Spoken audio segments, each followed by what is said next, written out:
ICDS వారి ఆధ్వర్యంలో జరుగుతున్నటువంటి తల్లిపాల వారోత్సవాల సందర్భంగా తల్లిలో ఏర్పాటు చేసినటువంటి కార్యక్రమానికి అధ్యక్షమైనటువంటి ఐసిడిఎస్ అధికారికి, అదేవిధంగా వేదిక మీద ఉన్నటువంటి కరీ ఏరియా హాస్పిటల్ హుసేన్ బాషా గారికి, అదేవిధంగా సోదరుడు పవన్ కుమార్ గారికి, వేదిక మీద ఉన్నటువంటి ఇతర అధికారులకు, విజేసినటువంటి ఐసిడిఎస్ సిబ్బందికి, తల్లులు, బిడ్డలకి, పాతికేయులు అందరికీ కూడా పేరు పేరు నమస్కారాలు. చిన్నాడు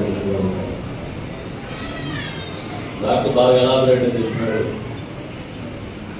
ఇందాక ఇదే చెప్పేది ఏమంటే ఇప్పుడు అంతా వరల్డ్ అంతా ప్రపంచం అంతా కూడా ఆర్గానిక్ ఫుడ్ మీద పోతుంది, సూపర్ ఫుడ్స్ మీద పోతాం. తల్లి పాలని మించేటటువంటి ఆర్గానిక్ ఫుడ్ కానీ సూపర్ ఫుడ్ కానీ ప్రపంచంలో ఏది లేదు. కాబట్టి ఇది ఒక అవేర్నెస్ ప్రోగ్రామ్కి మనుషులకు ఉండేటువంటి ఆలోచన అంటే మనతోనే ఈ ప్రపంచం అంతరించిపోతుందని అనుకోకుండా మన తర్వాత కూడా మన బిడ్డలు ఉంటారు, వాళ్ళ బిడ్డలు ఉంటారు, వాళ్ళ బిడ్డలు ఉంటారు, మళ్ళీ మనుషులు అయిపోతుంటారు. కాబట్టి జంతువుల కంటే మానవులు ఎక్కడ బాగా ఆలోచన ఏంటంటే వచ్చే రోజుల్లో మళ్ళీ మానవాళి మనం కూడా బాగుండాలా, ఆరోగ్యకరంగా ఉండాలా, వచ్చేటువంటి తరం అనేది మనకంటే దేహదారుణ్యంగా ఉండాలా, ఆరోగ్యపరంగా ఇమ్యునైజేషన్ పోరాటపడి ఉండాలా, స్వయంగా రోగ నిరోధక శక్తి ఉండాలా. అదే రకంగా దేహదారుణ్యంలో కూడా ఒకసారి గమనిస్తే 75, 80s 55, 56 హైట్ ఉండేది ఇండియన్ యావరేజ్. ఇప్పుడు పోతున్నటువంటి బిడ్డలంతా ఆల్మోస్ట్ 5'8", 6 మధ్యలో ఉంటాం, 6'1", 6'2 కూడా పోతాం. That is the difference because of the diet. తీసుకుంటున్నటువంటి ఆహారపు అలవాటు కావచ్చు, వస్తున్నటువంటి తరం అంతా కూడా దేహదారుణ్యంతో హై ప్రోటీన్ డైట్కి అలవాటు పడడం కావచ్చు, దేహదారుణ్యంలో వచ్చినటువంటి మార్పులు కారణం చెప్తాం.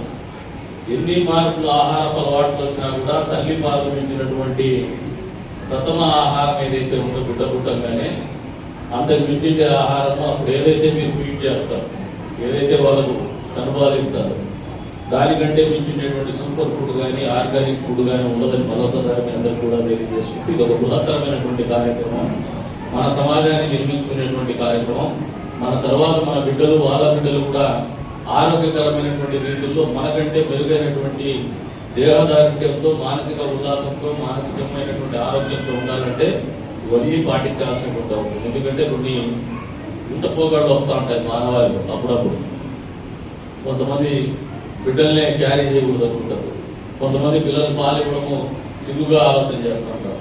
కాబట్టి మాతృత్వాన్ని మించినటువంటి అదృష్టం ఇంకోటి ఉంటుంది ఎవరికి కూడా, ఆ ఘనత మీకే దొరుకుతుంది. కాబట్టి you enjoy it, you discharge it, మీరు ఆచరించండి, దానితో సంతోషపడండి.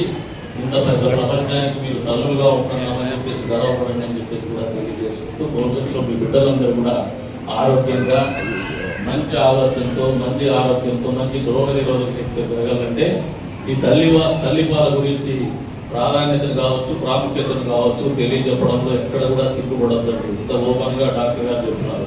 ఈవెందో హెచ్ఐవి పేషెంట్ అయినా కూడా బిడ్డలకు జన్మాలు ఇవ్వడంలో సిగ్గుపడద్దు, సంఖ్యించవద్దని చెప్పేసి తెలియజెప్పుకుంటూ మరొకసారి ఈ కార్యక్రమానికి ఆహ్వానించి అవకాశం కల్పించిన అందరికీ కూడా పేరు పేరున ధన్యవాదాలు తెలుపుకుంటూ మళ్ళీ మాతృమూర్తులందరికీ కూడా మనస్ఫూర్తిగా ధన్యవాదాలు తెలుపుతూ సెలవు.